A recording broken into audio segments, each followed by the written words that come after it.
Boa tarde, amigas e amigos, boa tarde. Estamos aqui nessa tarde, esse sábado, dia 13. Para mim, que professa a fé católica, dia de Santo Antônio, mais um dia aí abençoado de amor na semana aí que nós tivemos, enfim. E nós estamos aqui hoje para conversar mais um pouquinho sobre fé em tempos aqui de pandemia. Hoje com o meu amigo queridíssimo, irmão de outra fé, pastor Daniel Elias, porque na quinta-feira nós tivemos um problema por conta do serviço de telefonia. E aí, nós hoje estamos retornando nesse sábado à tarde, com calor gostoso, com muita energia boa, para estar dando continuidade, para que o pastor Daniel Elias possa falar um pouquinho sobre isso a partir da sua ótica, a partir da sua perspectiva, né?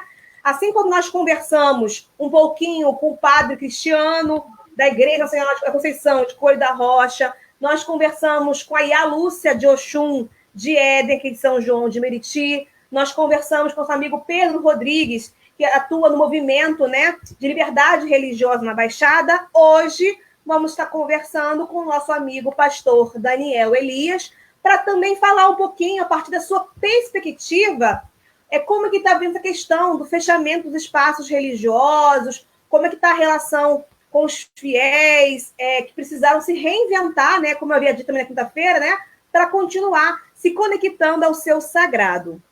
E o pastor Daniel também vai compartilhar aqui conosco também um pouquinho das suas experiências e os desafios, né, que nós temos vivido aí em meio a essa pandemia. Sobretudo também porque ainda tivemos, mesmo nesse período de pandemia, muitos processos de intolerância, né, nos assolando em todos os lugares. Mas antes de fato entrar no nosso diálogo sobre fé em tempos de pandemia, eu vou pedir ao meu amigo pastor Daniel Elias, até falei seu nome, enfim, mas para uma breve saudação de um minutinho, para que a gente possa, de fato, entrar no debate a respeito da fé, a partir da perspectiva da sua fé, enfim. Pastor, fique à vontade. Pastor, seu nome, enfim, mas para uma breve saudação, pastor Daniel Elias. Só um minutinho, Letícia, me perdoa, deixa eu só... Beleza pura. Letícia, em primeiro lugar, eu quero te parabenizar, porque dentro do que a gente está vivendo hoje, é muito importante esse trabalho que você está fazendo, e eu estou me referindo não só à questão da Covid-19, parabéns por você estar se posicionando sobre isso, estar falando sobre isso, né? Mas você reunir pessoas de religiões diferentes para dialogar, e eu tenho para mim que já teve gente que perguntou assim, Daniel, qual é a sua formação? Eu posso dizer que a minha formação é a Bíblia, tanto que eu estou com ela aqui na minha mão, entendeu? Eu me baseio nela para viver, sabe? E a Bíblia, ela fala que o diálogo, a conversa, ela apazigua o furor, entendeu? Então, que Deus abençoe a todos que estão aqui nos ouvindo, que essa tarde possa ser muito abençoada e que as bênçãos possam estar caindo. E eu falo não o Deus evangélico, porque Deus não é evangélico. Deus não é católico nem budista. Deus, ele, antes de qualquer religião sonhar em existir, Deus já existia na eternidade. Todas as religiões têm um ponto de partida. Elas nasceram um dia. Deus nunca nasceu. Então, Deus é universal. Então, que as bênçãos do Deus universal possam estar caindo sobre nós, tá bom? Sou o pastor Daniel, sou da Assembleia de Deus e é um prazer muito grande estar aqui com você e com esse pessoal abençoado aí. Obrigada, pastor Daniel. Tenho certeza que o nosso diálogo vai ser muito abençoado e muito esclarecedor, porque a gente tem que utilizar essas ferramentas tecnológicas, né, que dá um acesso, um alcance mais às pessoas, que adentre a vida das pessoas através do celular, do computador, da onde for, para que elas possam, de fato, ter esclarecimentos e informações que possam contribuir no seu cotidiano. E quando se fala da fé, também é trazer um pouco de alento, de esperança, de palavras que possam nos mover para que não deixe a gente se acometer por um sentimento de pavor, de angústia, que essa pandemia provocada pelo coronavírus tem provocado na gente, né? Um processo de ansiedade, depressão, de incertezas. E a fé entra com um papel fundamental para trazer uma palavra de esperança, de que isso tudo vai passar, de que a gente tem que ter fé, que os nossos cientistas, a ciência vai avançar, que teremos a cura, que é preciso que a gente possa, inclusive, professar a nossa fé também a partir de casa. Enfim, é possível se conectar ao nosso sagrado, né? Que, como você falou, que Deus é universal, é onipotente, onisciente, onipresente. Ele está em todos os lugares, sobretudo em coração, quando o coração está puro de amor, né? Isso é uma coisa muito interessante. E aí, assim como nós podemos escutar um pouquinho a opinião da mãe Lúcia, do pai Cristiano, do Pedrinho, eu acho que eu adoraria também ouvir a partir da sua perspectiva, né? Como que a gente pode sustentar do universo, né? Sem as evidências e provas, sem o entendimento racional. A questão da espiritualidade é um conforto que a gente muitas vezes tem a partir do desconhecido, assim como a questão da pandemia, né? Mas de uma crença que não se vê, mas que dá sentido às nossas vidas. E nesse tempo, como eu falei aqui, de incertezas, é importante que a gente tenha um pouquinho de conforto e umas doses de confiança. E a chance de encontrar a paz. E essa é que é a questão da espiritualidade, um lugar onde o real coexiste, uma conexão com algo maior e sagrado. E o ser humano precisa se ligando a essa questão divina, né? Seja ele representado pela figura de Deus, pela religião, como bem cantou, eu já falei que na quinta-feira, né? Como sempre disse o cantor Gilberto Gil, né? A fé não precisa necessariamente estar ligada à doutrina. É uma força muito grande, uma crença poderosa pode ser nutrida em relação a uma pessoa, uma ideologia, uma ciência, um pensamento filosófico, mas que possa nos mover a partir do amor. Mas, enfim, eu quero ouvir a partir do seu eu. O que você entende, o que você pode nos colocar a respeito dessa temática de fé nesses tempos de incertezas, de dor, de angústia, que é a pandemia que vem nos provocando esse turbilhão de sentimentos. Pastor, fica à vontade aí, tá, querido?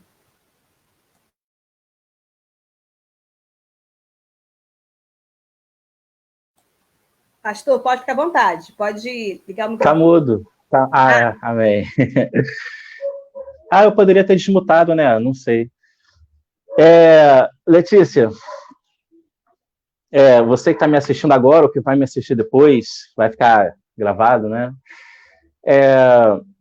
Eu estou sentindo aqui uma alegria, que é uma alegria espiritual, sabe? Eu estou sentindo aqui algo de Deus mesmo aqui através dessa live, sabe? E porque Deus, ele está interessado nessas reflexões, porque existe muita confusão dentro do povo dele. E eu não temo criticar igreja, porque o maior crítico do seu povo é o próprio Deus. Né? Deus repreendeu o povo dizendo assim, o meu povo está indo para a prisão porque lhe faltou o conhecimento, sabe? E o que acontece? Essa questão de fazer a separação da espiritualidade com a ciência é um equívoco muito grande, sabe? Porque a Bíblia nunca ela deu uma palavra contra a ciência, muito pelo contrário, a Bíblia é uma ciência, gente. A própria Bíblia é uma ciência. Para mim, o maior cientista é Deus, Jeová. O maior médico é Jeová. O maior advogado é Jeová. Então, Deus, universal, ele é professor de qualquer matéria que você possa imaginar, de qualquer faculdade, entendeu? Até de matérias que o homem nem descobriu e talvez nunca nem descubra. Deus sabe quantas estrelas existem no universo. Ele sabe a origem de cada estrela. A gente tenta descobrir por teorias. Deus não, Deus tem certeza. Ele sabe a origem de cada estrela, sabe a origem de cada ser vivo, sabe como é que os seres vivos estão aqui. Ele sabe muito mais que todos nós. Então, Deus é doutor. Jesus era chamado de mestre. Paulo, ele era mestre. Paulo, ele estudou. Paulo foi o apóstolo que mais se destacou. E olha que Paulo, ele não era um dos 12, mas ele se destacou mais do que os 12, mesmo tendo chegado depois. Por quê? O que diferenciava Paulo dos 12 apóstolos? Porque aqueles 12 apóstolos, Letícia, eles eram periféricos, eles eram pobres. Os 12 apóstolos de Jesus Cristo, nenhum deles era formado, nenhum deles tinha letra, nenhum deles tinha formação acadêmica. Paulo, ele se diferenciou porque ele teve oportunidade Então ele estudou na melhor escola de Jerusalém, que era aos pés de Gamaliel, que era o mestre mais respeitado que havia naquela época. Paulo também ele morou na Europa, então ele teve contato com filosofia, ele teve contato com os gregos. Então Paulo acabou se destacando mais do que os 12 e foi a pessoa do Novo Testamento que mais escreveu o livro e foi ele que colocou as doutrinas da igreja. Então veja a importância da ciência. E Paulo, uma vez, ele fez uma recomendação médica. Eu estou falando de Paulo. Paulo era o tipo de camarada que, se você ler a Bíblia, você vai ver ele curando, ressuscitando morto, curando paralítico. Então são coisas que a medicina até hoje não alcançou. Mas um dia ele fez uma recomendação médica a Timóteo. Ele escreveu para Timóteo, ele falou, olha, Timóteo, quando você beber água, bota um pouco de vinho, por causa das tuas frequentes enfermidades. Então você vê que ser espiritual não é ser negacionista. Você se utilizar da medicina não é negar a fé, muito pelo contrário. Eu vou contar até outra história aqui. O rei Ezequias, ele estava doente, e uma doença de morte, que a Bíblia não fala qual era a sua enfermidade, e ele falou, Senhor, me cura. Aí o profeta Isaías foi lá, e falou, Deus manda te dizer que ele vai te curar. Porém, o Senhor manda passar uma pasta de figo na sua ferida. Remédio, que Deus receitou remédio.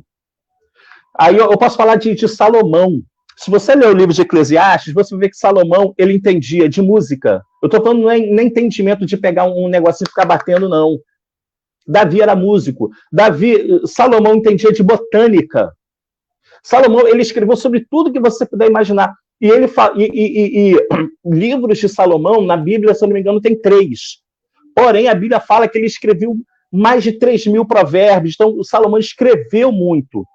Por quê? Porque a Bíblia diz que ele tinha uma sabedoria dada por Deus. Daniel, ele tinha uma sabedoria. Letícia, a sabedoria de Daniel era uma sabedoria de crente.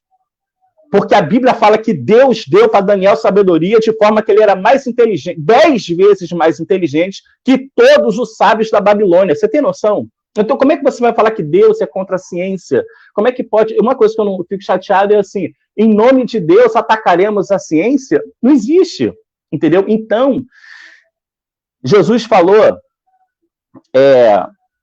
Ele fala, um dos versículos mais conhecidos, uma das frases mais conhecidas que é muito falada no meio evangélico é vigiai e orai. O que é o vigiai e orai? Orar é o espiritual. Orar é algo totalmente espiritual.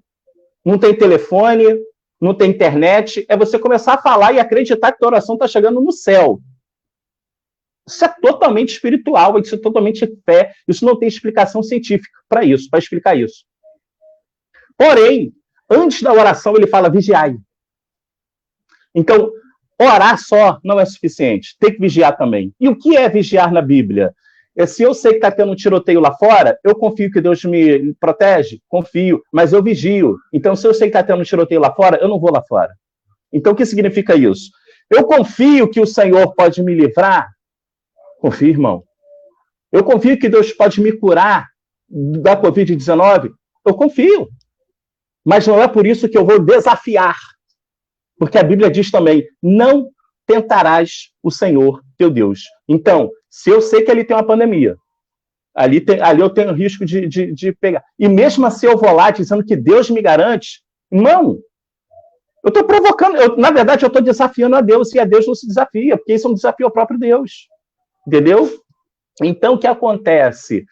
É necessário que o crente, cheio de poder de Deus, aquele pentecostal do reteté, aquela minha irmã religiosa da Umbanda, Quimbanda, do Candomblé, aquele católico fervoroso que faz ali a sua prece a Maria, a Pedro, a São Judas, é preciso que essas pessoas redobrem a fé, porém, também redobrem a sua vigilância. Você vigiar não significa que você está sendo incrédulo e você não está anulando a sua fé. Muito pelo contrário, se você vigiar e evitar e aderir uma recomendação médica, eu posso dizer uma coisa, você está agradando a Deus. Por quê? Porque o maior mandamento da Bíblia é amar ao Senhor teu Deus. de todo o teu coração, toda a tua alma e toda a tua força. Aí Jesus fala, o segundo mandamento, semelhante a este, é: amarás o teu próximo como a si mesmo. A máscara, muita gente não sabe, mas a máscara não é só para me proteger, é para proteger os outros. Então, eu estou me preocupando com os outros, porque se eu me contaminar, eu vou contaminar outras pessoas. Então, como é que eu pratico hoje o amor de Deus? Como é que eu pratico hoje o ensinamento de Jesus, que amarás o teu próximo como a ti mesmo? Aderindo ao isolamento social. Então, se você cancelar um culto, se você cancelar uma reunião religiosa por causa da pandemia, você vai estar agradando a Deus, porque você vai estar obedecendo o mandamento. E outra coisa, Letícia, segundo essa Bíblia aqui, as reuniões não existia, hoje tem. Tem o salão da determinada denominação evangélica que tem o endereço e o dia do culto. E você sai da sua casa e vai lá, porque aquele lugar é específico para orar. Mas nessa época aqui não existia. Nessa época aqui, ó, o culto era dentro de casa. E foi a melhor época da igreja. O culto era em casa. Sabe por quê? Houve épocas que as pessoas tinham que cultuar Deus escondidos. Protestantes. Cristãos protestantes, porque era proibido. Porque existia ali um domínio, né, dos meus irmãos católicos, que eu amo de coração. Eu amo o Papa, eu amo os padres, as freiras, toda a igreja católica, em nome de Jesus, estamos juntos. Mas na época passada, havia uma perseguição contra os protestantes e eles tinham que se reunir em caverna, escondido. E Deus operava. Para finalizar essa minha fala, Moisés, quando é que Moisés recebeu os 10 mandamentos? Não foi no meio do povo, não foi na congregação, foi isolado de todo mundo no alto do monte, ele estava no isolamento de 40 dias. Foi lá que ele recebeu os 10 mandamentos. Onde é que Jesus se fortaleceu espiritualmente? Ele fez uma quarentena. Ele ficou 40 dias no deserto, né, em jejum.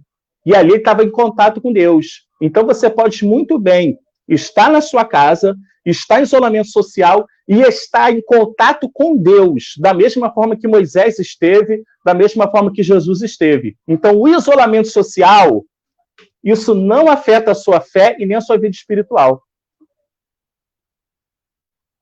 É isso que eu queria falar.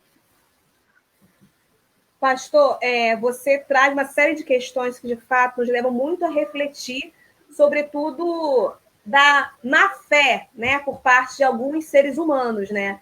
Sobretudo lideranças, e tanto da questão dos líderes políticos, como também líderes religiosos. Nós estamos vivendo um período em que todas as áreas, sobretudo de periferia, ainda vivem um número muito alarmante de pessoas contaminadas. O vírus não parou de circular, mas, infelizmente, por interesses econômicos e um pouco de desprezo pela vida do próximo, e por muito oportunismo e falta de informação, lideranças têm se apropriado de um discurso demagogo, que não é verdadeiro, enfim, distorcido, de que tudo agora está tranquilo e que é possível afrouxar todas as regras, eliminar a orientação da OMS, da Organização Mundial de Saúde, acabar com o isolamento social e ganhar as ruas. A bem da verdade, que esse discurso nas áreas mais periféricas já vem sendo trabalhado há um bom tempo. O que a gente vê é que, mesmo no auge do isolamento, o povo, por desorientação, por estar sempre sendo levado a partir de orientações não verdadeiras, de oportunistas das suas cidades, enfim, acabam ficando nas ruas e pouco ficando reclusos em casa. E aí eu nem acho que é maldade da população, mas é uma desorientação e é uma maldade quem os lidera. Isso me preocupa. Eu vi e vejo líderes religiosos, eu vejo líderes políticos utilizando um discurso que é preciso salvar a economia para salvar vidas.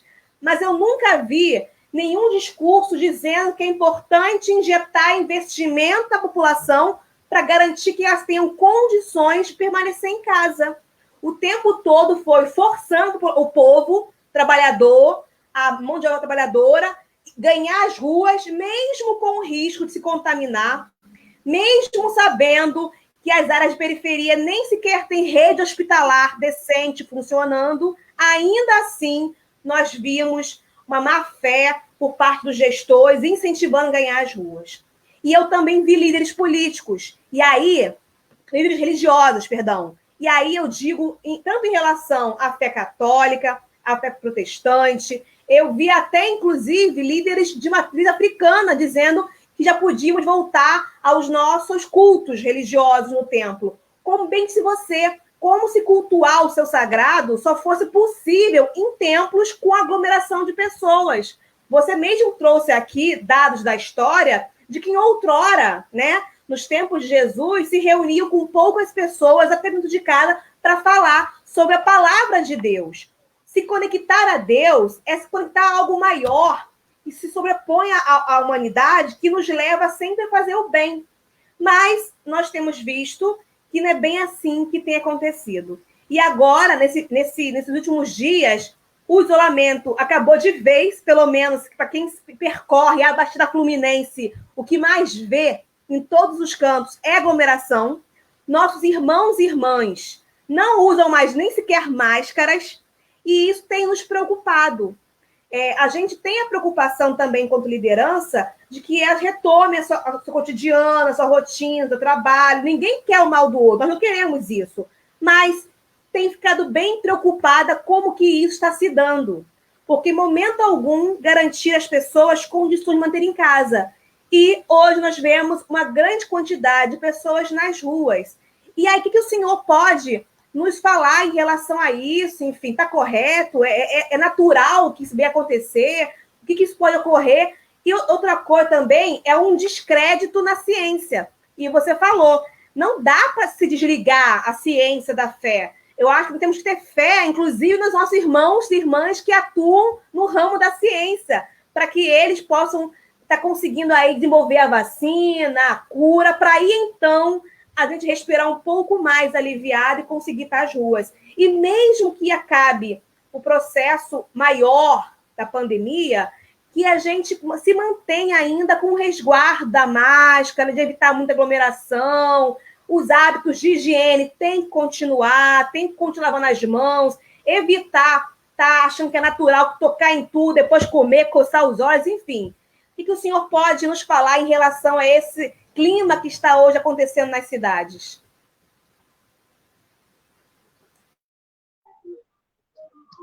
Então, Letícia, eu sinceramente, eu sinto que Deus quer que eu fale hoje. Normalmente, é difícil eu falar da forma que eu estou falando aqui hoje, sabe? Normalmente, eu falo com uma visão bem assim, bem política, sendo que eu sinto assim, uma unção de Deus mesmo para falar como pastor, como crente, sabe?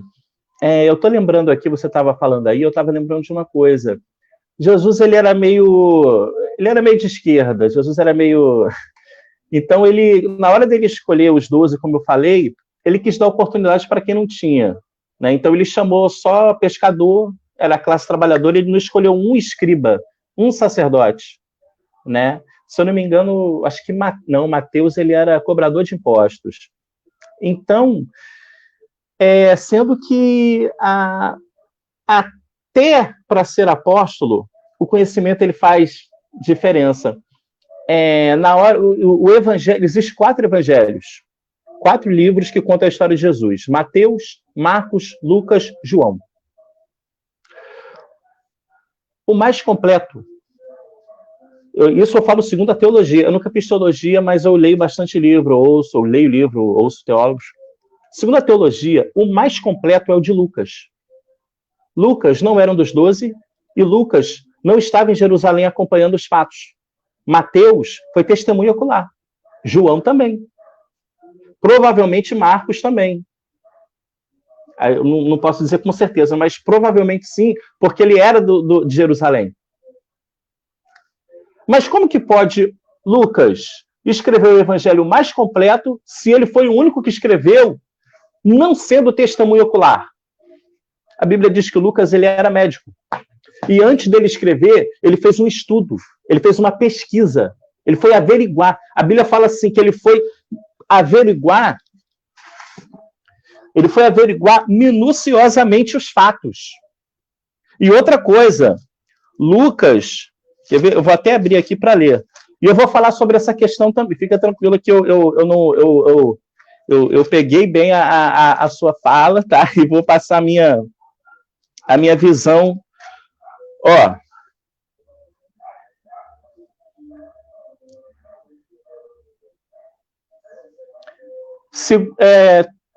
Bom, não vou ler muito aqui porque vocês não vão entender, porque é uma linguagem muito antiga. Não é que vocês não vão entender, não, é porque a Bíblia é uma linguagem muito antiga, né? Mas ele fala assim, ó, pareceu-me também a mim conveniente de escrever-los a ti, ó excelente Teófilo, por sua ordem, havendo-me já informado minuciosamente de tudo, desde o princípio, né? Então, é aquilo, é ignorância a pessoa querer desvincular fé da ciência, porque Jesus falou, examinai tudo. E sobre essa questão que você falou, é importante você tocar nesse assunto para abrir. Nós temos que entender uma coisa, a Bíblia fala, eu não vou me basear em nenhum outro livro. Existe uma classe dominante. E por que eles dominam? Porque eles têm uma coisa que o oprimido não tem. Simples, dinheiro. O dinheiro dá poder para o homem. Então, o povo judeu era oprimido no Egito por Faraó e pelos egípcios. Então, o que acontece? Sendo que esse opressor, muitas das vezes, ele não tem só o dinheiro. Ele tem o dinheiro e ele também tem o conhecimento. Porque o oprimido, o opressor, não quer que o oprimido tenha o conhecimento. Aí, Letícia, que você vai ver um camarada que trabalha numa fábrica apoiando a reforma da Previdência. Por quê? Porque o opressor, ele tem dinheiro, e com dinheiro ele financia, ele compra o jornalista, ele compra a imprensa, ele compra a mídia. Ele pega pessoas profissionais que sabem formar um vídeo que vai manipular. E aquele camaradinha que ele é um pobrezinho, mas ele é aquele pobrezinho que é estudado, ou de repente nem teve estudo, mas aquele que Deus iluminou a mente dele. E ele está vendo, opa, isso aí não, calma aí, reforma da Previdência não é boa para a gente não, meu Deus do céu. Como é que eu vou apoiar a reforma da Previdência? Porém, ele não tem dinheiro, ele não tem poder. Então, como é que ele vai divulgar a ideia dele? Como é que ele vai rebater? Então, você pega um economista reconhecido, que está no meio da elite, e do outro lado está aquele pobrezinho, lá da fábrica, falando, não, gente, a reforma da Previdência é ruim. Quem é que o povo vai preferir ouvir? Aí eu entro no assunto da pandemia. Letícia, o povo morrer para a elite é lucro. A elite não sabe mais o que fazer com tanto de gente que existe no planeta, pobre. E não sabe fazer. Qual a solução que eles vão dar para isso, meu Deus do céu? Você tem 14 milhões de desempregados. Onde é que você vai encaixar todo mundo? Irmão, se morrer 100 mil trabalhadores para a elite, maravilha! O que não falta é a gente preocupar o lugar dele na fábrica. O camarada ele vai pegar coronavírus no metrô e vai morrer? Então, o camarada que esse rico, esse empresário que usa o seu poder para querer manipular informação e fazer as pessoas falar, não, gente, nós temos que isolamento social que nada, é todo mundo no emprego. Esse rico, ele não vai pegar. E se pegar, ele tem acesso ao hospital bom. Eu moro na Baixada, eu moro em Duque de Caxias. E eu falo porque eu sou morador, então eu estou dentro. Na minha opinião, a saúde da Baixada Fluminense não dá conta de uma pandemia. Então, no caso da pandemia, eu aprendi uma coisa quando eu era criança. Na minha escolinha primária, lá na escola pública, quando eu estava lá na 3ª série, 4ª série, minha professora me ensinou uma coisa que eu nunca esqueci. Ela falou assim, é melhor investir em posto de saúde do que em hospital. Eu falei, gente, mas como assim? O hospital não é muito mais muito melhor? Aí ela explicou, porque é melhor prevenir do que remediar. O posto de saúde vai te prevenir de uma gravidez indesejada, de uma doença sexualmente transmissível. Então, é melhor você não ter a doença do que ter e ser curado. Então, é melhor investir. Então, é melhor isso. Então, é melhor prevenir. O que é o prevenir hoje? É o isolamento. Entendeu? Então, esse é o meu pensamento acerca desse negócio aí. E vamos ser sinceros, desculpa aí, mas vou ter que falar também da minha amada igreja, que eu amo tanto. Mas tem muito pastor desesperado aí porque vai perder dízimo e oferta. Entendeu? Então... Pastor, nós, infelizmente, chegamos a uma marca muito triste. O Brasil acaba se tornando o epicentro do mundo, né, em número de casos e de mortes. Nós chegamos a mais de 40 mil mortes, né, de brasileiros e brasileiras, enfim. E chegamos a mais de 830 mil casos de pessoas contaminadas.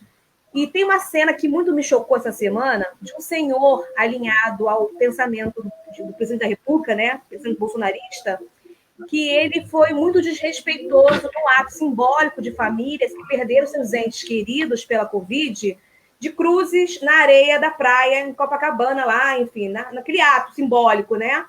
E um senhor foi de maneira muito truculenta, com muito ódio no coração, derrubando todas as cruzes. E, em contrapartida, tinha um homem que perdeu um ente querido com muita dor no coração. Ele foi lá sozinho repor cruz por cruz, que aquele outro homem estava assistindo, depois assistindo ele repor as cruzes, rindo, debochando, que é a bandeira do Brasil. E tinham apoiadores do presidente também tripudiando e rindo daquela situação. E nessas horas, até tem meu amigo o Alexandre Campos, que botou aqui, onde que está o Deus no coração dessa gente? Porque essas pessoas, inclusive, pastor, têm usado muito o nome de Deus para justificar algumas atrocidades. E esse papo da fé, para mim, é muito oportuno, muito importante, para a gente conversar que Deus é esse que prega o ódio, a divisão, a segregação, a morte, que acha engraçado tripudiar em cima da dor do outro, um Deus que não tem empatia. E isso tem me preocupado. Então, eu acho importante que a gente converse com pessoas, lideranças da fé, como o senhor, para poder dizer que o Deus é um Deus de amor, que ele quer pregar a paz entre os irmãos e irmãs, o respeito, a empatia. Jesus Cristo, ele deu a vida por nós, no momento mais de dor, de tudo. Ainda assim, ele perdoou o seu povo, ele se apegou no Deus de amor e em vida só pregou o tempo todo o amor. E assim...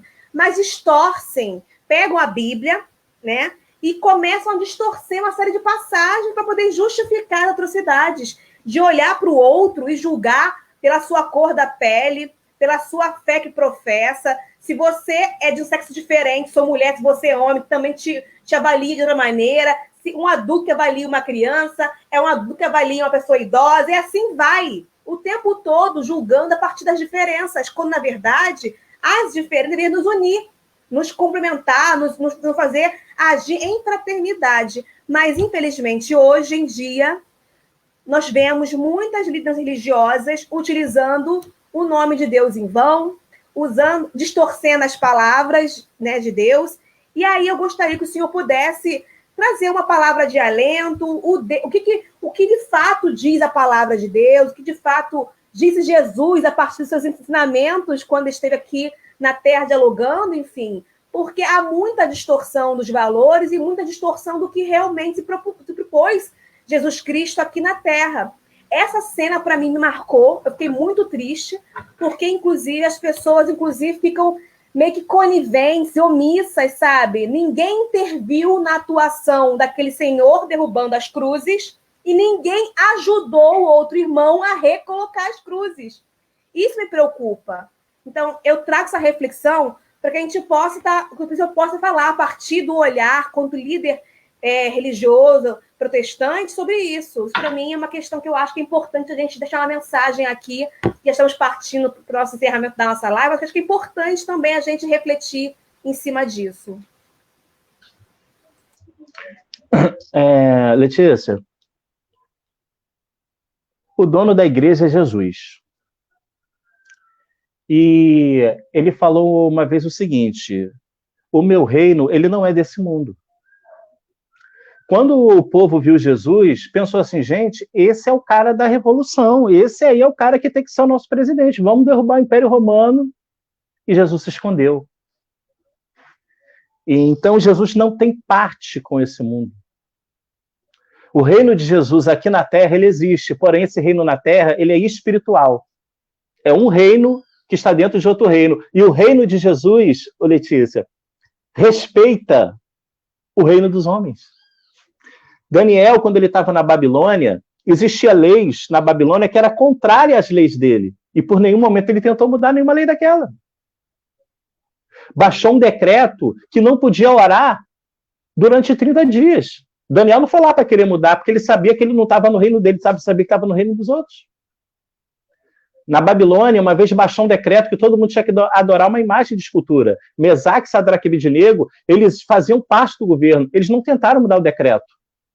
Eles só não obedeceram porque era contra a fé deles. A igreja não tem autorização de Jesus nem dos céus para querer se envolver na política no nome dele. Às vezes, quando você usa o nome de uma... Você só pode usar o nome de uma pessoa se você tiver autorização. Pode ser um partido, pode ser uma marca, pode ser o que for. Quando você usa o nome, só se tiver autorização. Deus não deu autorização para usar o nome dele para fazer política. Jesus deu autorização, sim, para usar o nome dele para curar os enfermos, expulsar os demônios e pregar o evangelho. Nunca fazer política ou decretar lei na terra. Nós obedecemos às leis de Deus na igreja. Deus estabeleceu as leis dele, espirituais, para a igreja, não para o Estado. E Jesus ele fala também que só existe uma pessoa que se levanta com poder político em nome dele. Segundo as profecias, essa pessoa se chama o anticristo. Então, existem algumas pessoas que, a meu entender, está querendo impor na marra um governo teocrático. Ou seja, não é mais a democracia, não é mais o governo do povo, agora é o governo de Deus. Vota em fulano de tal. Por quê? Porque Deus mandou. Que é isso, gente? Aquele ali, não posso votar nele não. Por quê? Porque ele é do diabo. Que é isso, gente? Eu vou falar outra coisa. Isso é histórico. Todas as vezes que a igreja esteve no poder, as obras não foram de Deus. As obras foram malignas. Por quê? Porque não é a função da igreja. Não só contra um pastor se envolver com a política. Não só contra o evangélico se envolver com a política. Mas entendendo que dentro de um congresso, dentro de um parlamento, dentro da LERJ, ali não é a igreja dele. Ali é laico. E ele vai ter que saber respeitar a comunidade LGBT, ele vai ter que saber respeitar o católico, ele vai ter que saber respeitar a imagem de escultura que aquele católico adora, ou ora. Então eu acho um absurdo o prefeito do Rio ele não entregar a chave para o Rei Momo no dia do carnaval. É a mesma coisa que eu sou crente. Letícia, eu sou crente. Aí eu trabalho sou garçom.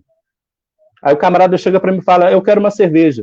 Eu vou virar para ele e falar assim, ó, não vou pegar cerveja para você. Ah, mas por que você não é garçom? Não, eu sou crente. O que vai acontecer comigo? Você mandado embora. Então, se for para me agir assim, eu nem vou querer aquele emprego.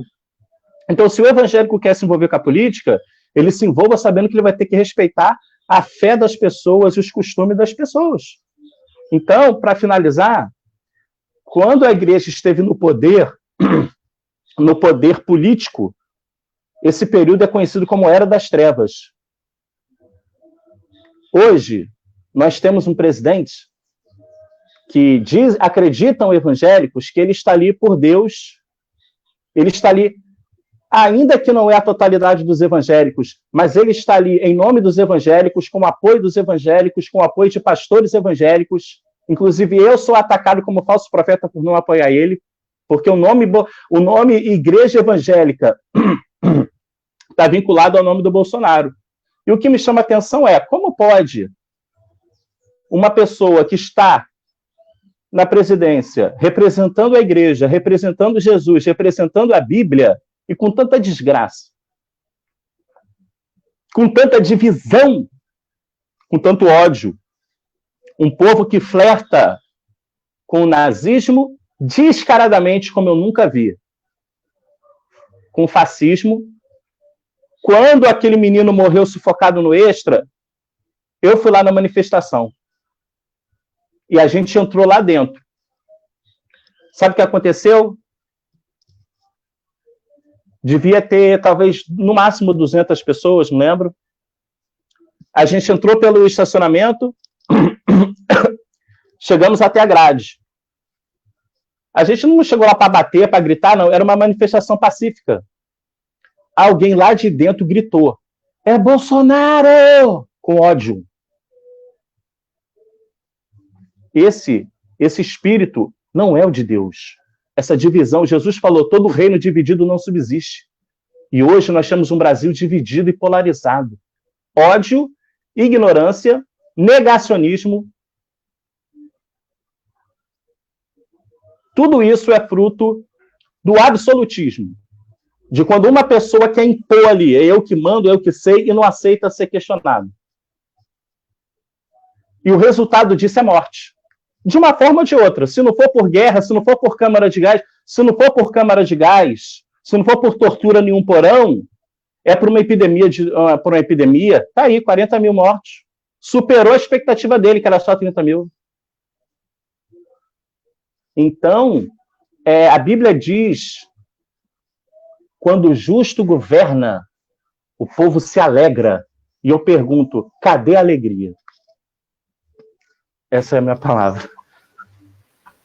Pastor, estou bem feliz com as suas palavras.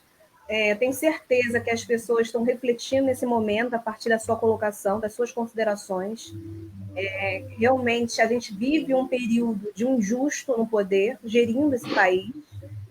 Nós, seres humanos, vivemos a partir de regras sociais, de leis, né, que garantem aí uma harmonia, né?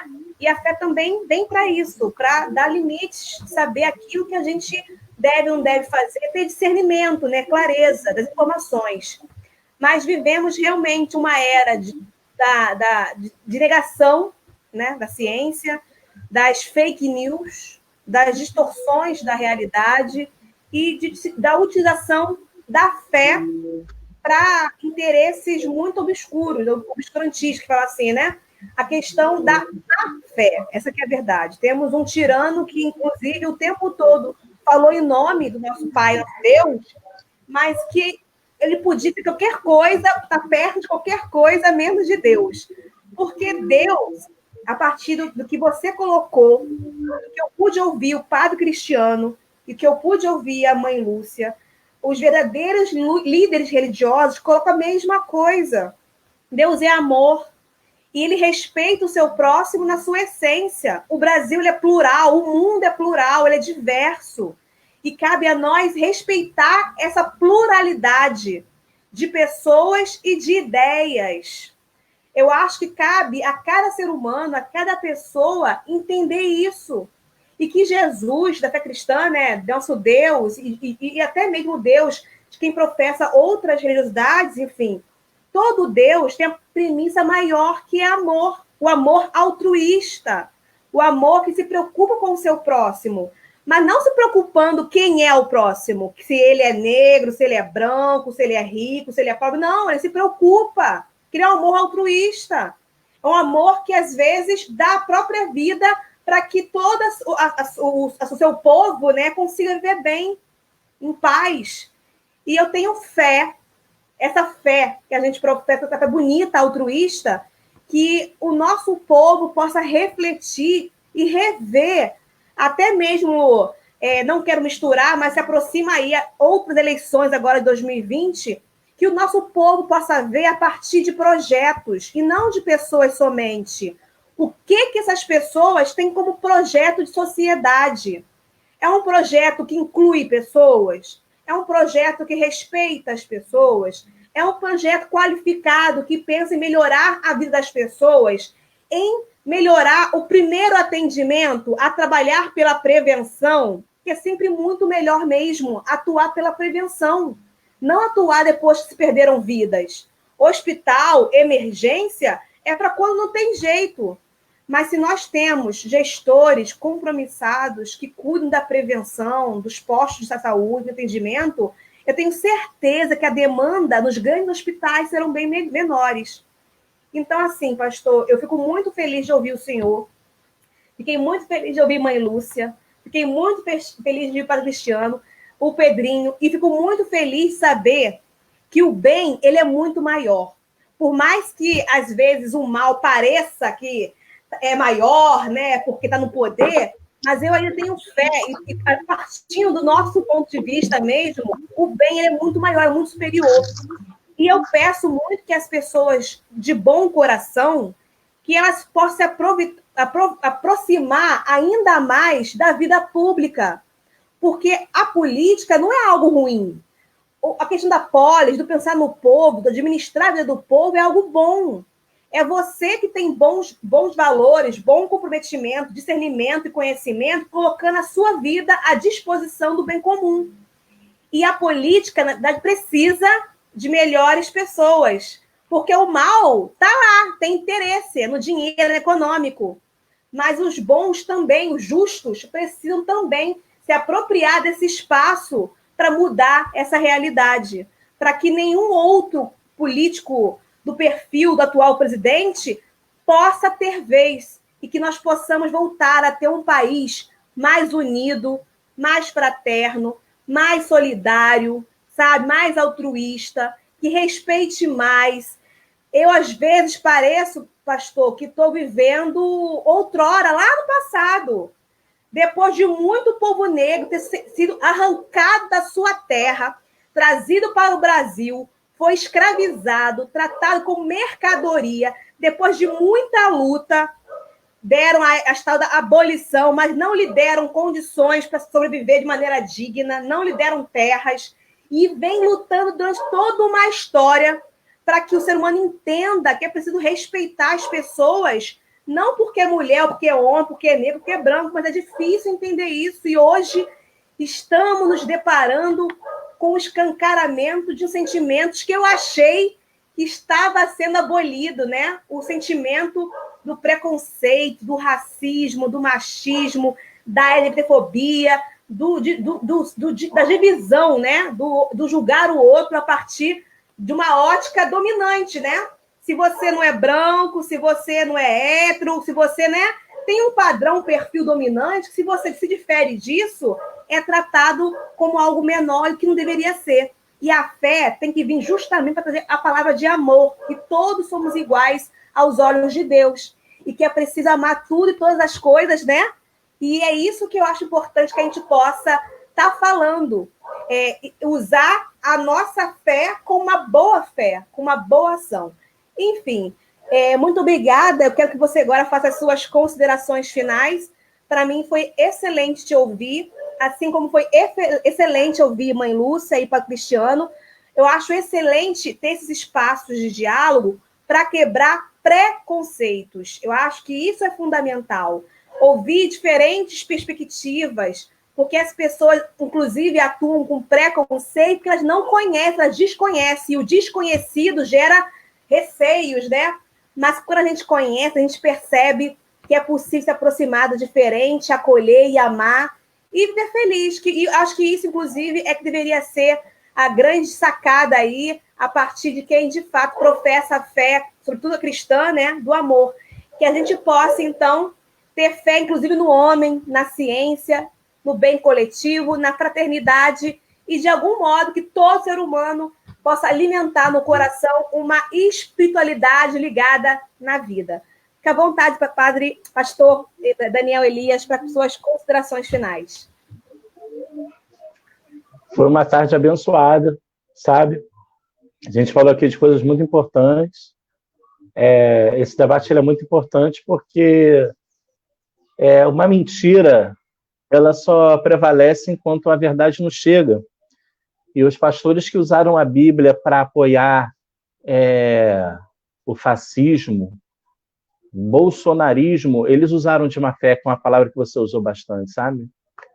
Eu pertenço à igreja evangélica desde o ano de 2001 e nós caminhamos por um caminho perigoso, né, da vaidade, né? Então, hoje, a igreja alcançou muito espaço na mídia, não é mais como antigamente, que o crente ele era perseguido, o da Assembleia de Deus, né? Então, o crente ele foi alcançando espaço na televisão. Hoje você tem uma emissora de televisão, hoje você tem o prefeito do Rio, o bispo da Igreja Universal.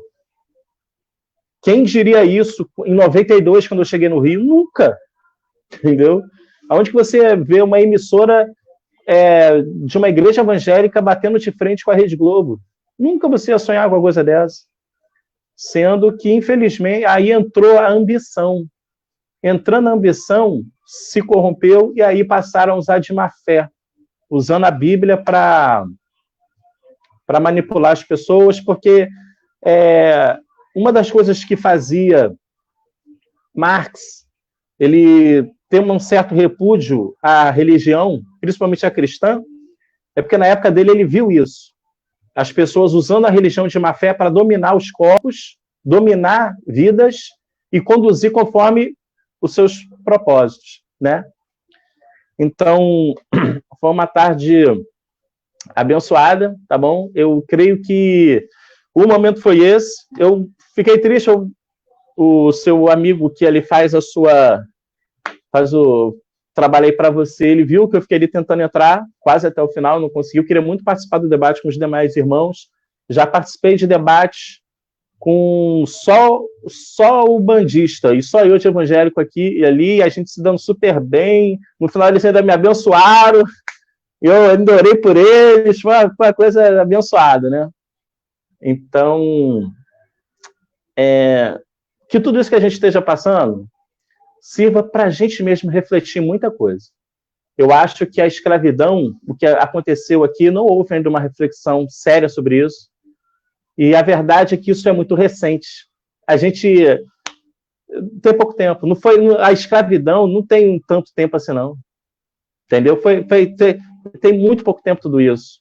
Então, o povo africano ainda está em processo para alcançar a verdadeira liberdade. Eles não alcançaram.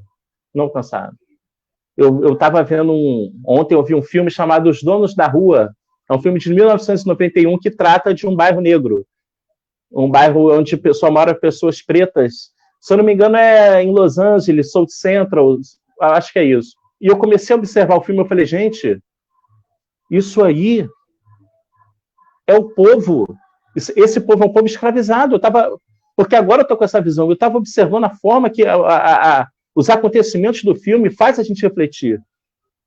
Então, eu acho que é o momento da gente refletir sobre tudo isso, sobre a questão de homem e mulher. Eu nunca tinha prestado atenção que realmente um homem ele tem privilégio sobre a mulher, porque é tão normal que a gente não percebe. A homofobia é uma coisa tão normal que a gente não percebe. Quando alguém quer ofender alguém, vai não sei o quê, isso é homofobia. Né? Usa palavrão, os palavrões nossos, os nossos palavrões são homofóbicos. Né? Então, eu creio que tudo isso tem que servir para a gente fazer reflexão. E quando esse período passar, porque vai passar, a gente possa se tornar uma sociedade melhor. Cara, Deus abençoe você, te prospere, tá? Você e a sua família, parabéns aí pela sua live, isso aqui foi maravilhoso, tá bom? Deus abençoe, muito obrigado por ter me convidado, porque eu não consegui participar, e você ainda insistiu e fez outro, e a gente está aí e pôde fazer esse debate. Obrigado mesmo, Deus abençoe. Pastor, assim, para mim é importantíssimo. Ao longo da nossa vida, quanto mais a gente tem oportunidade de estar a partir do conhecimento, dialogando com as pessoas, que a gente tem uma reflexão maior da importância do ouvir o outro, sabe? Do ouvir a partir da sua ótica. E para mim é fundamental ouvir também diferentes opiniões sobre determinados assuntos. Isso nos faz crescer, aprofundar, refletir. Então, para mim, na quinta-feira, quando teve problemas da telefonia, né, questões técnicas, eu falei, não, vamos insistir, porque eu acho fundamental ter ouvido a mãe Lúcia, o padre Cristiano, o Pedrinho, mas também é fundamental ouvir o pastor Daniel Elias. Então, eu fiz de tudo com a equipe aqui, para que a gente pudesse retornar com você aqui hoje, esse sábado, às 16h, para estar dialogando. E que bom que foi assim, porque eu pude, a partir das suas colocações, refletir muito. E tenho certeza que quem nos ouviu também. Aproveitando, eu quero agradecer aqui a advogada Denise Coelho, que está nos assistindo aqui, da OAB de São João de Meriti, o senhor Heleno Vicente, o Fernando Campos de Cabo Frio, a professora Glória, a Silene, a Ana Lúcia, a Lia Araújo, a Silvia Valéria, a Luzia, o Luizinho, o professor Luizinho, que é lá de Rio das Ostras, que também não tem como pré-candidato a prefeito. Eu quero dar um abraço também aqui para Alexandre Campos de Mesquita, tem vários lugares, pastor. Janaína Fernandes, que também está aqui conosco, a Rai Araújo, o pastor Linoel, pastor Nunes, Romário Nunes, de Salvador, Bahia, a Bahia, terra lá de todos os santos, mas que da pluralidade, da diversidade, que eu acho bem legal. Mandar um abraço para a Juliana Gomes também, mas quem está aqui conosco participando. Um abraço para o Jorge Florencio, meu pai, está aqui também participando, assistindo conosco. A professora Margarete Felipe. Mas quem aqui é isso. Todo mundo aqui ligadinho, que mandaram comentários aqui para gente. E eu peço às pessoas que gostaram desse bate-papo aqui com o pastor Daniel Elias, que possa compartilhar nossa live, e também quem não curtiu a página ainda, que possa curtir a página, porque aqui a gente pretende trazer uma série de temáticas, mas sempre por um viés plural, diverso, de respeito. Como foi a campanha aí, né? Tudo começa pelo respeito. Se eu respeito o outro, eu estou disposta a estar ouvindo essa outra pessoa, sabe? O ato de ouvir, às vezes, ele é mais fundamental do que o ato de falar, né? Da gente ouvir, ter a percepção, ter o carinho de estar com um olhar diferenciado para o outro. Então, eu espero que as pessoas possam ter gostado e compartilhar aí essa live com outras pessoas, levando a palavra de Deus, de amor. E vou te pedir, pastor, para que o senhor encerre agora, o senhor encerrando, com uma oração ou uma palavra assim, final de bênção, de alento às pessoas, de fé, que tudo isso vai passar, que até lá que as pessoas se mantenham, se puder, em casa, se sair de máscara, evitando aí aglomerações. Pastor, com você para encerrar nossa live aqui. Uma palavra final, uma oração, enfim, uma mensagem. A Lia Araújo é minha mãe. Ela acompanha tudo. Grande gente, beijo. Eu vou... inclusive, o nome da minha irmã é Letícia. É alegria. Eu vou ler aqui Romanos capítulo 12. O versículo 14 em diante fala bem assim, ó. Abençoai aos que vos perseguem. Abençoai, e não amaldiçoeis. Alegrai-vos com os que se alegram, e chorai com os que choram. Sede unânimes entre vós. Não ambicioneis coisas altas, mas acomodai-vos às humildes. Não sejais sábios em vós mesmos. A ninguém torneis mal por mal. Procurai as coisas honestas perante a todos os homens. Se for possível, quanto estiver em vós, tende paz com todos os homens. Não vos vingueis a vós mesmos, amados, mas dai lugar à ira, porque está escrito: minha é a vingança, eu recompensarei, diz o Senhor. Portanto, se o teu inimigo tiver fome, dá-lhe de comer. Se tiver sede, dá-lhe de beber. Porque fazendo isto, amontoarás brasas de fogo sobre a sua cabeça. Não te deixes vencer do mal. Vence o mal com o bem. Então, que Deus abençoe, e como forma de oração eu vou deixar essa meditação na palavra. Amém, axé, namastê, saravá, e tudo que há de melhor, que é o amor. Muito obrigada, pastor Daniel Elias, e muito obrigada a todas as pessoas que assistiram essa live, que está até agora aqui conosco, tá? Um grande beijo, que possamos seguir aí com muita fraternidade, solidariedade, e com um Brasil cada vez mais plural, mais diverso, mas com muito respeito. Beijos, boa tarde, gente.